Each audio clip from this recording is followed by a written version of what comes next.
estamos empezando el countdown de New York Fashion Week, que comienza el jueves. Ya casi estoy lista con todas las maletas empacadas y precisamente hoy vamos a hablar de lo que se espera. Aquí tengo conmigo de nuevo a Laura Hunt, estilista de las estrellas, que la vieron el viernes pasado. Laura ha dado cobertura de Fashion Week y tiene un buen conocimiento y seguimiento de la moda. So let's get started. Laura, thank you so much for joining us again today. Thank you so much for having me. I'm so excited to talk about Fashion Week. Estoy muy excitada de hablar de Fashion Week precisamente porque this is going to be my first time attending as How exciting. as a reporter. So I know you've covered it so many years in a row that I wanted to kind of get a feel of what to expect this year. What are we expecting? Well, as far as, as a whole, frenzy and chaos, of course. But of course. in fashion, it's going to be across the board. I mean, I've watched a bunch of the pre-fashion shows that have taken place in London and Paris, and it's all across the board. Okay, yeah. Como está diciendo que va a haber todo tipo de moda, que esto va a ser un frenzy, va a ser una cosa muy espectacular. So, let's start off with what kind of fashion are we seeing this year? ¿Qué tipo de moda vamos a ver este año? Well, what we're going to see in the fall for this year is, I know that one of the things that you mentioned on the last show is that you love color blocking, so you'll be excited about this. There's going to be, it's called like diagonal and vertical design, and so they're doing the color blocking for us. The designers have decided what colors look great together. Maybe we weren't doing so well, I don't know. Maybe we didn't get it right. Maybe we didn't get it right, so they said, you know what, let's put it on the dresses and the shirts and the tops for them. So you're going to see a lot of colors that you may not, put together yourself. In diagonal stripes, vertical, horizontal. They went crazy with it. It's almost like the 80s color blocking, but with a modern day, with a little modern twist. Yeah. Well, this is a good thing to know because, especially me, someone who kind of likes the retro look and the 80s look at the same time, I guess this is like meets together. Yes, absolutely. So, that's what it's like. Let's get started with some of the looks that you brought here. Laura lo ha traído unas imágenes de cosas que podemos esperar este próximo año para la moda. So let's get started with our first image. Vamos a empezar con la primera imagen. Yo creo que es what we call un mono in Spanish, which is a jumpsuit. Yes. So we're going to start with this great jumpsuit. Tell me more or less, is this something that we're going to continue seeing, the classic romper? Is it going to be trendier? What are we looking for? Well, we're going to see a lot of floor length, first of all, a lot of jumpers, a lot of maxi dresses still. They're still around. I think my theory is that designers love fabric. Yeah. So they're like more fabric, more fabric. Yes, the jumpsuit is coming around. They are going to be a lot baggier than they were. I mean, in the past they were a little bit fitted. Yes. What we're going to see a lot on the runway now is that there's a lot of volume and a lot of movement. So again, it's with the fabric.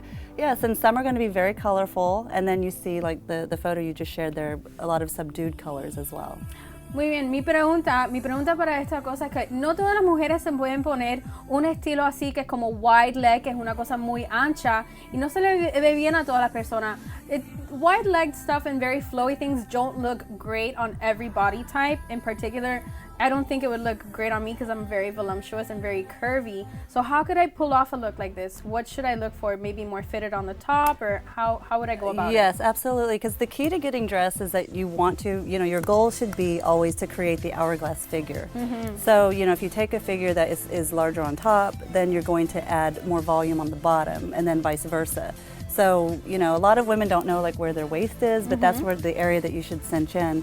And so if you're wearing a full bodysuit, you want to make sure that you're cinched in right where the waist is. And the waist is, if you put your hands on your hips and you bend over, that bend right there, that's where your waist is. Ooh, that's a great little trick. So para ustedes en casa que no sabían eso, es un truco buenísimo para encontrar la parte más pequeña de tu cintura. Todas nosotras mujeres debemos saber a dónde está la cintura de nosotros, la parte más pequeña del cuerpo de nosotros, para poder ajustar la ropa bien ahí para que se vea. So it could be flattering. So it could be flattering to us. Yes, absolutely. So moving on to the next look, el próximo look que tenemos nosotros es negro y blanco. Es como bloque aquí. This is always classic black and white. There's a little bit of gray tones into this. Explain this to me. Is this something we're going to continue to see? Yes, black and white is going to be huge on the runway. Some designers went strictly black and white. Okay. Some designers are starting with black and white, and then you're going to be surprised because then they close with color. I mean, these are my predictions so far. They may change it out once they're in New York. Yeah, they might surprise us. They might surprise us, but from my forecast, we're still going to see a lot of black and white, and black and white, everyone can wear that. Yeah, and that's why I was saying it's a classic combination, the black and white, and it also kind of reminds me of Chanel and Givenchy, those are classic colors you could always turn to in case of anything. Esos colores son colores clásicos que cualquier persona se puede poner en cualquier ocasión. And then moving on, we have the green with the navy blue in the middle and some stripes. Esa es la próxima imagen que tenemos aquí, que it's like a short mini dress almost. Yes. Is mini dresses still going to be in? Mini dresses are still in, and actually all lengths. We're going to see there's T-length, which hasn't been around for a while. I like That's T-length. huge. T-length is coming it's back. It's kind of retro. It's making a huge comeback. Yeah. Yes, like think, the 40s and 50s, everything was T-length. A great era. That's coming back, but mini is still in. Maxi, mini, T-length, I mean, you name it, it's all in now. It's like anything goes. Okay, ponme esa imagen de nuevo, ahí la tenemos, that right there. Explain to me, are we going to see that kind of look too, where it's a whole bunch of different colors mixed into one? Yes. So this is kind of like the color blocking that you were talking about. Exactly, that that's we what we're wouldn't going expect to see. to put these colors together. Yes, that's exactly it. And like with this particular design, you see how they went kind of swervy with the lines. You'll see that, but we're also going to see this straight edge, like diagonal stripes, but they're adding colors, like that's blue and red and a bunch of colors that maybe you wouldn't normally wear together. Or maybe on the 4th of July, you think, but it's okay to wear it all the time. And what I think also too is kind of challenging for some people that are scared to take fashion risks is kind of do these colors and these bold looks together. And I say go crazy. Yes. I say give something a try. You might be surprised. And for those of you who are afraid to try color, this is a good and easy way to fall into it because it's already put together for you. Yes, absolutely. And right? I love that the designers did that. And I think that's why it's that, people were afraid to do the color blocking themselves, like we talked about the other day. Yeah. So I always say go bold. I say go bold Go too. bold or go home. What would you add to a look like this? Would you add a necklace, like a statement necklace? Would you just keep it simple? What would you say to put a look like that together? Well, a look like that, it has less to do with the color, but more to do with the neckline. And that's a very high neckline, and the colors go all the way up to your shoulders. So you don't want to do a necklace, but you may want to do like, small earrings or a big cuff bracelet. You can go big with your bracelet, and then nude pumps because there's so much color. Yeah. Well, for us Latinos and Hispanic women, we kind of usually have a little extra junk in the trunk, like I like to say. We're a little That's not a bad bootylicious, which is not a bad thing. My fear is that it may not look the best on my body figure because of that. What would you recommend? Would you recommend something longer and more fitted on the waist? Well, again, that pattern started out wide at the top and then narrowed down. So that look would be better for someone that has larger hips and they want to balance out, they want to balance out their figure because it gives the impression that you're larger on top, so then it balances you out and gives you that hourglass. If you were to dress a celebrity in that outfit, who would you put in that outfit? Oh gosh, I would probably put, I think, that length and that style, maybe like Gwyneth Paltrow. Gwyneth Paltrow, yeah. perfect. She would look amazing in that. Le pregunté a ella qué artista o qué celebridad ella pudiera vestir en ese vestido si iba a vestir a una celebridad, y me dice Gwyneth Paltrow, que también sabemos que tiene un cuerpo fenomenal, which I'm saying she has a phenomenal body, so I think Gwyneth Paltrow would look good in pretty much anything almost. So I'm really excited about the next look because I think it's just so classy and beautiful. Vamos a ver nuestra próxima imagen, que es un pantalón gris con el sweater, y entonces tiene los zapatos que pegan. This is it's two pieces, but it's one color. Explain to me about that. Are we just going to do one straight color from head to toe? Yes, absolutely. Or some of the designs that you're probably going to see will be the monochromatic look. So they're going with the dark gray and then maybe a lighter gray. You will see, the whole uniform look as well. Yeah. And if you noticed on that particular outfit, the angle of the cut, the asymmetrical, you're going off the shoulder. Yes, off the shoulder on one side, but then it's longer to the right of her hip. You're going to see a lot of that on the runway. What kind of illusion does this give the body? Because I've seen this a lot recently, the slanted and the horizontal looks on clothing. What kind of illusion does this give? Well, it depends on if it's a dress or if it's pants. If it's a dress, what it's doing is it's elongating, the side that's shorter, it's elongating your legs. And then, if it's a pantsuit like that, it's basically just giving you, it's flowy, like that fabric is very flowy. So you really can't tell what the figure is like, but enough layers going on that it's giving you a figure, you know, rather than no figure at all. Yeah. Bueno, eso es un buen look o estilo para una persona que es más cortica como yo, porque te va a hacer lucir ese lado del cuerpo un poco más largo y también más delgado. So that's a great look for us women who may be a little bit shorter to look into with some nice heels. Yes, absolutely. Always with the heels. Yeah, always with the heels. Always the heels. The next look, el próximo look que tenemos, I think is a little bit menswear inspired. I know that we mentioned that we're going to see some menswear, but it's about doing menswear correctly. I think some people have a misinterpretation of how to do it. So let's take a look at this this picture that we have here. The shoes that we have kind of remind me of a menswear look. Yes, is that absolutely. what we're going for here? Well, you are going to see a lot of menswear inspired styles, and it again going back to the 80s. You know, remember the 80s, the power suits and the shoulder pads. This is kind of less shoulder pads, you know, and more femininity.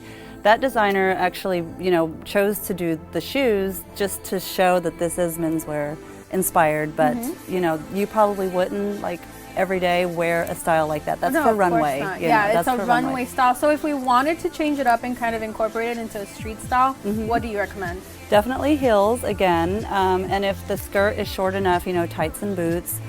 Something like that in particular, you wouldn't put tights and boots with because the skirt was so long and it was you know, it was asymmetrical. Asymmetrical again. So if you put boots on with it, it might throw off that whole, you know, asymmetrical look. But definitely heels, you know, a different shirt, a fitted, tailored shirt rather than the baggy one. That would be a great option to go to make it a little bit more feminine, because that's the goal. Is you want to, you know, make it a little bit feminine. Esa es la cosa también. Ahora como se está usando muchísimo el estilo como de hombre, como usaban en los 80, pero ahora un poco más chic. Ella lo que está recomendando es que lo hagan con un toque de elegancia, con un toque femenino, muy romántico. At the same time, what I'm saying is, you know, not to be afraid to do it, but to add a feminine touch to it, as you recommended. And actually the next look, el próximo look, la próxima imagen es mi favorita, yo creo que de todo lo que hemos visto en este segmento hoy, and it's the black and yellow long tunic dress, I guess you could say, with the slit. As you said, we're going to see lots of lengths this year. Explain to me this look. What do you think this is perfect for? Well, this look is actually, it's perfect for, it depends. You can actually dress this up with your accessories. It's, you know, usually always about the accessories and the shoes. If you put on flat casual shoes with that, you know, you could be going shopping or to brunch or a cruise. Yeah. But if you put heels on and a really nice, you know, statement necklace and put your hair up with, you know, little pieces hanging down, you could actually wear that on the red carpet. Ooh, that's true. I wouldn't have thought of it on a red carpet, but I think I could see it. That could be on the red carpet. And you know, some of the celebrities now are going a little bit more casual glam, it's called. Yeah. You know, rather than doing the full, you know, head to toe kind of sequence, they're doing a little bit more casual and then dressing it up with their big statement necklaces. You know, when I think of casual glam, and sometimes a little bit, I guess I would say, not even urban, I guess like hobo chic. Yes. I think of Nicole Richie. I think I could see her wearing this dress. That is absolutely, you picked the perfect celebrity. Yeah. She would wear that, she would rock that dress. She would look rock amazing. That dress. So I'm so excited to see what these designers have prepared for us for New York Fashion Week. Is there any designer that you ever always look forward to seeing? Oh gosh, there's so many. If I have to just name one, I always love Zach Posen. Oh my Zach God, Posen is a I know, I get chills even to say his name. Can I tell you? Can I just share with you one of my new obsessions in celebrity designers? I'm obsessed with Michael Costello. Oh, have you seen his designs? Yes, I have. What do you think? Amazing. I mean, out of the box. Definitely. Definitely out of the box. I want him to come see us too. Maybe. Come see us. Yeah. If you're watching Michael Costello, come see Judy. Come see us. Bueno, muchas gracias. Thank you so much for being here with us today. For more looks and information inspired, you can visit Laura Hunt on her website. It's laura-hunt.com. O también puedes visitar mi página de Facebook, A la Moda con Judith, para más información. Y claro, un grande y fuerte abrazo a Ejili Boutique para todos los looks que we wouldn't be having this segment without you guys. And eso es todo. Siempre trayéndole lo último de la moda. Yo soy Judith.